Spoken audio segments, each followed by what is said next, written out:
You say it's more hostile. You see these videos of Christians, priests with crucifixes around their necks getting spit on in Jerusalem.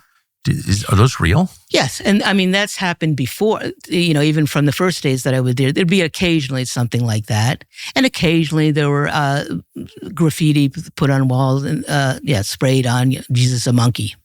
2013. On a church. Yeah, that was right. In Taiba, where the multiplication of the loaves and the fish, a Catholic community, graffiti there, talking about getting rid of the idols or something like that, some sort of Old Testament statement, and burning a statue of the Virgin Mary in parts of the monastery there. So, but that was a small segment. Like even at that time, Ben-Gvir and Smotrich were like sort of outcasts in Israel. They weren't the prominent members of Israeli society and what they represented in those religious zealots of it. But now they are in power and they're dominating everything. And they say sometimes that if the Israelis didn't have the Palestinians, there'd be a civil war between the secular and the religious Jews, which is true. That's what happened. There's enormous tension. Yeah. Enormous. Sure. Do you know anyone who's been spit on? Any Christians who've been spit on? Me. You've been spit on? Of course, yeah. What do you mean, of course? That's disgusting. Yeah, well, but that's the least of it. That's the least of it. But again, I'm saying this as a perspective, from the perspective of someone who lives in a majority Christian country that's paying for all of this. Right. So that's kind of That's the mentality. Or I'll tell you a story. My father is a priest, right? A Greek Orthodox, and he was wearing a collar suit. He visited one time, and we visited the town of Taiba, and there was a checkpoint before you enter into the town. Can you give us perspective? Where is Taiba? Taiba is biblical Ephraim. It's when Christ, after he raised Lazarus from the dead, he went about 10 miles to the northeast of Jerusalem, Bethany area, to prepare himself before he would come back to Jerusalem for his crucifixion. Ephraim is known as the town of compassion, of solace. Even in the time of Saladin, it was called Ephraim. It's now called Taiba, which means the good or the beautiful. So it sort of had that reputation. So he went there to prepare himself for his crucifixion. 20 miles, not even 20 miles from Jerusalem. Interesting. So with your father, who was my dad, a pretty priest, famous, an American priest, dressed as a priest, and my mom was there too.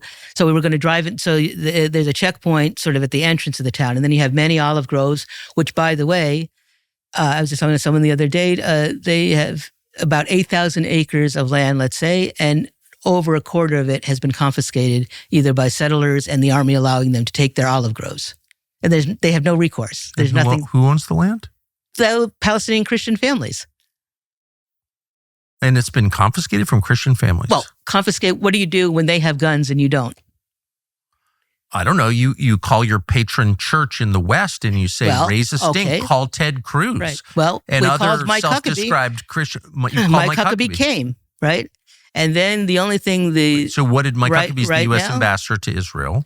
He said he was very concerned because also it happened, there's 3 churches in Taiba, an Orthodox, Greek Catholic, and Catholic. And there's also the ruins of a 4th century church that still partially stands, and people will still go there sometimes. Not full services, but just to be at the spot. It's a place that was built by St. Helen in the 4th century, Church of St. George.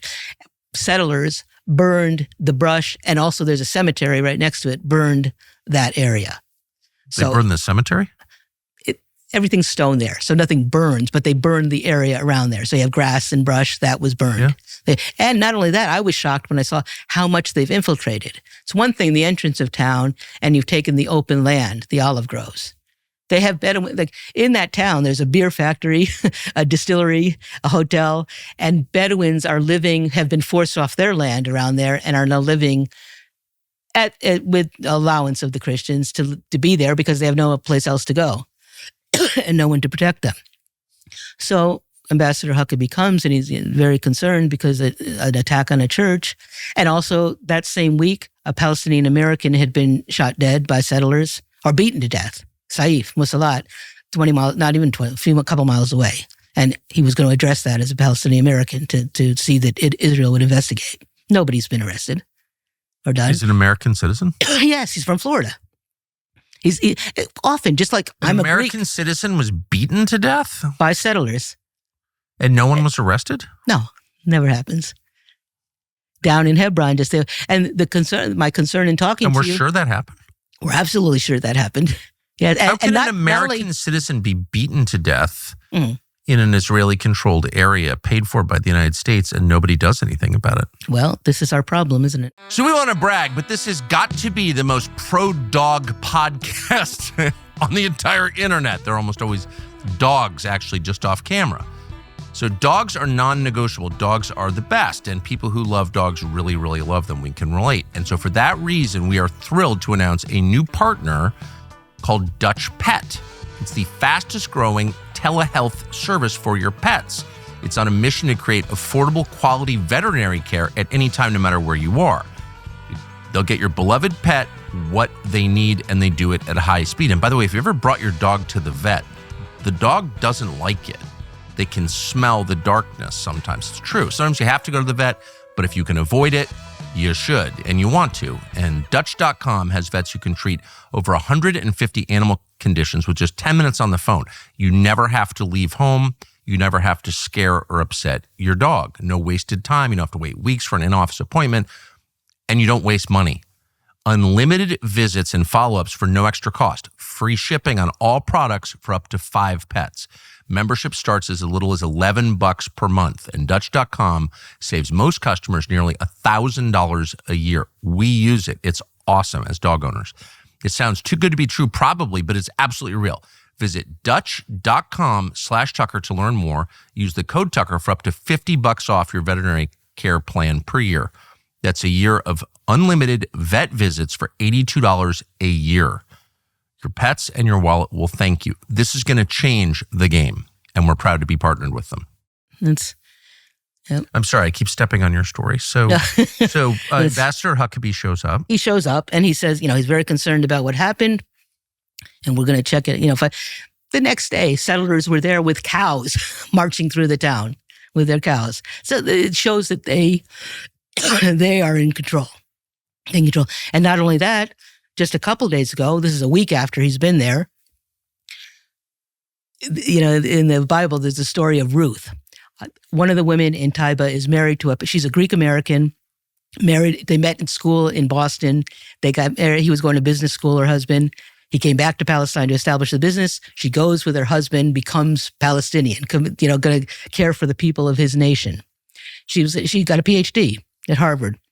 She's written books about the Holy Land, and with the sales of those books, little by little, she visited parishes in America, and she raised money so that they could build 30 homes for Orthodox people.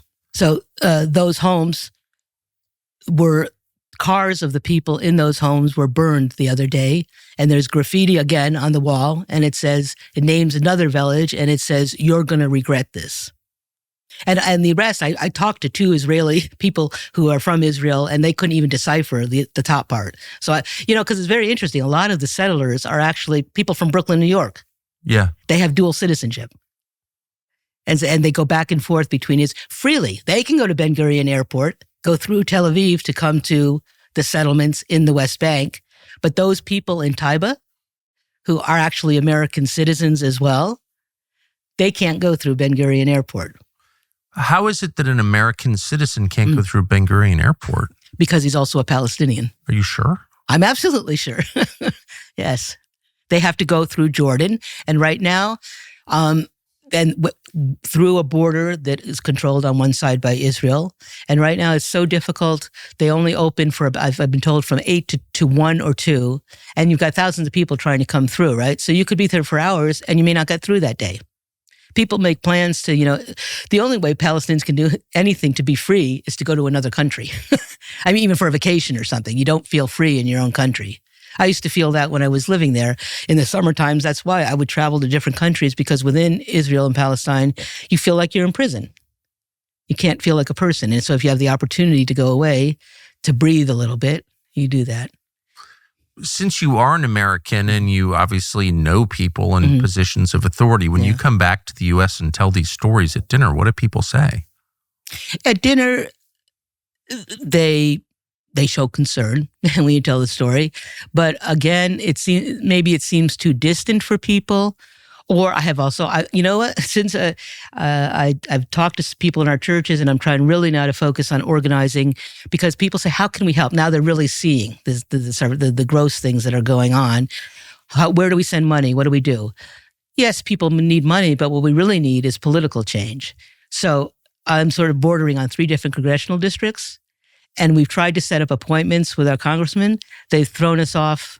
I'm talking about middle-aged women trying to go see their congressman.